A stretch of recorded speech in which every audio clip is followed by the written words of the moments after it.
কাজী সেবা নামে একজন ভদ্র মহিলা এবং তিনি পেশায় আইনজীবী। তিনি তাৎক্ষণিকভাবে এসে কক্ষে এসে কোনো কিছু না বলেই একজন মহিলা কনস্টেবলের উপর উপর্যুপরি আঘাত শুরু করে, তাকে চুলের মুঠি ধরে এবং তাকে চেয়ার থেকে ফেলে দেয়।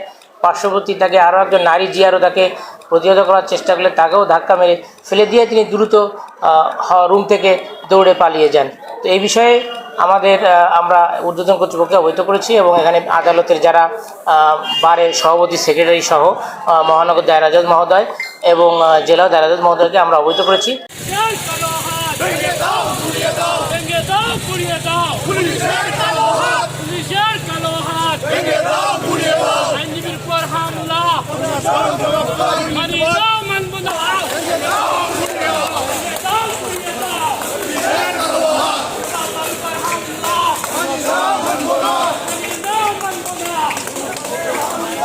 আমাদের দুজন আহত আছে, তাদেরকে প্রাথমিক চিকিৎসার জন্য ওসমানী মেডিকেল কলেজে প্রেরণ করা হয়েছে।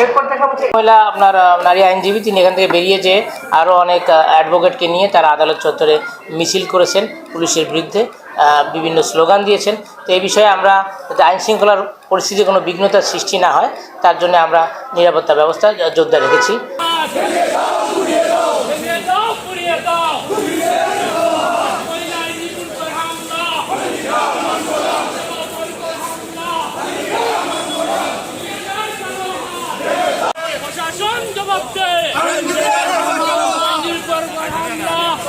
এবং তাদের সাথে আমাদেরকে তর্ক করা বা আরও মারমুখী আচরণ করা তারা চেষ্টা করেছেন, কিন্তু পুলিশ শান্ত থাকায় বিষয়টি আর বেশি দূর এগোয়নি।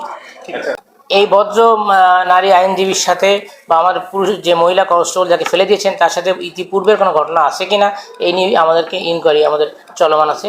আমরা অনুসন্ধান সাপেক্ষে পরবর্তীতে বিস্তারিত আমাদের জানাতে পারবো।